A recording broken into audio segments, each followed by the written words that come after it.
El 22 de agosto del 2014, en el poblado de Cadereyta, Jiménez, Nuevo León, hubo una gran fuga de hidrocarburos provenientes de un ducto de Pemex, contaminando así el río San Juan. Han pasado ya 6 años desde estos sucesos y sin embargo se ha detectado que la refinería aún sigue expulsando desechos, provocando efectos verdaderamente dañinos sobre la flora, la fauna y el mismo hombre. Hola, mi nombre es David. Mi nombre es Marcela. Y mi nombre es María Linda. A continuación, expondremos nuestra solución a la inspección de la calidad del agua, con el objetivo de ofrecer una alternativa a las autoridades para que respeten los derechos de la comunidad a vivir en un entorno libre y limpio. Primero estudiaremos el comportamiento físico y químico de las moléculas de los hidrocarburos y el agua, con el fin de entender cómo interactúan entre ellos. Por un lado, los hidrocarburos son compuestos orgánicos constituidos por cadenas de carbono e hidrógeno. Y aunque existen diversos tipos, entre ellos comparten propiedades químicas generales que los distinguen entre otras moléculas.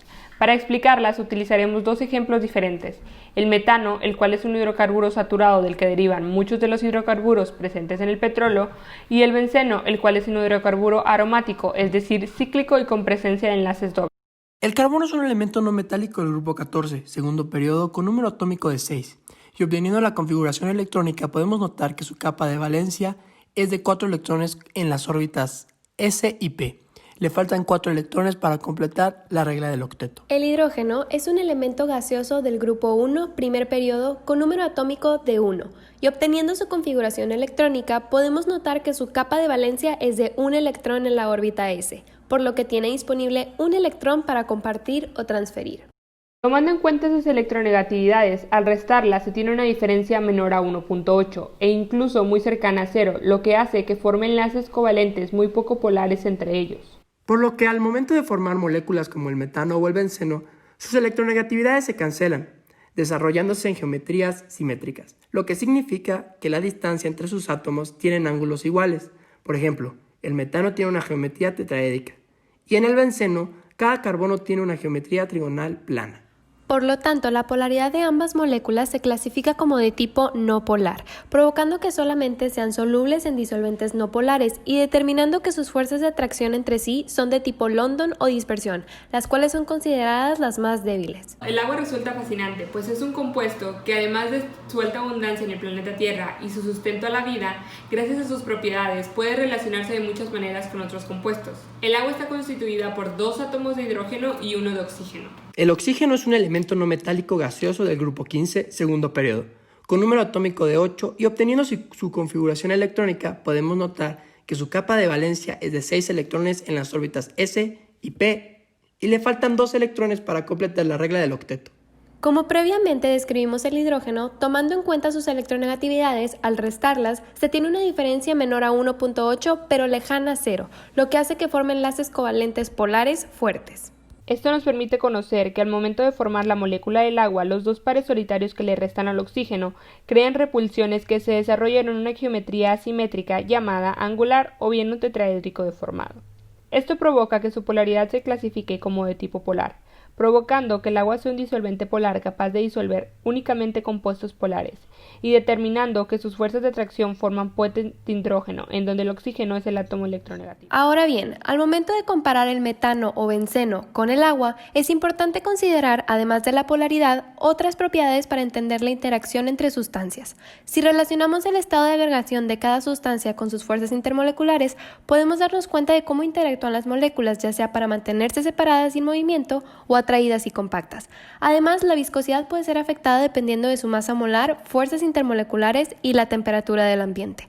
Asimismo, una fuerza intermolecular con mayor intensidad determinará un punto de ebullición bajo y por ende menos temperaturas darán mayores volatilidades. La densidad también es una propiedad importante a considerar, ya que la mayoría de los hidrocarburos son menos densos que el agua, provocando que estos floten en ella, de tal forma que la única manera en la que los hidrocarburos y el agua interactúan es a través de las fuerzas de dipolo-dipolo inducido. Una vez analizadas las sustancias, retomaremos la situación del río San Juan. Es importante recalcar que aunque los daños ya no son físicamente visibles en el agua, la refinería sigue expulsando aguas residuales que contienen hidrocarburos y aceites. Para esto, nuestra propuesta se centra en un método desarrollado por miembros del MIT, que consiste en volver a las moléculas de los hidrocarburos magnéticas para que puedan ser separadas del agua.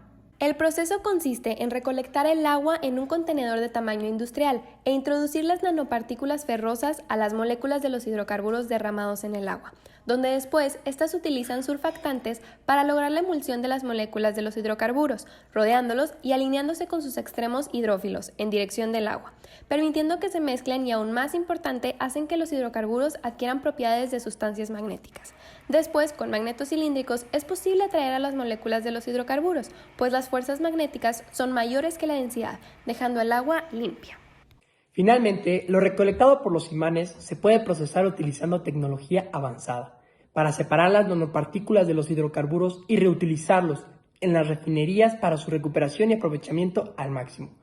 Sin embargo, estamos conscientes que al haber pasado más de 6 años, el agua no es la única contaminada. Las orillas del río y suelo igualmente han sido contaminados, por lo que decidimos incluir en nuestra propuesta que exista una bioaumentación de especies microbianas degradadoras de hidrocarburos, las cuales, mediante un proceso de bioremediación, producen enzimas que cortan los enlaces covalentes de estos compuestos de carbono, deteniéndolos y degradándolos. El resultado esperado de nuestra propuesta es que al momento de hacer un estudio de calidad del agua se cumpla la condición de potable.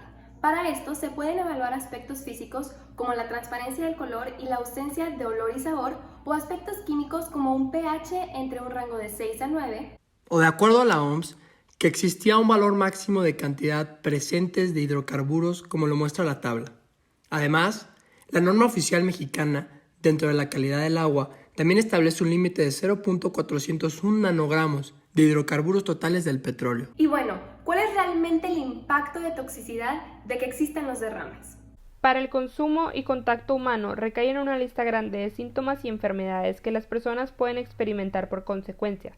Algunos a corto plazo son, por ejemplo, la visión borrosa, el dolor de cabeza, diarrea o sarpullidos en la piel, y otras a largo plazo, como en la salud reproductiva o en el desarrollo de células cancerígenas en los labios, estómago, hígado, páncreas, tejidos, ojos y sangre.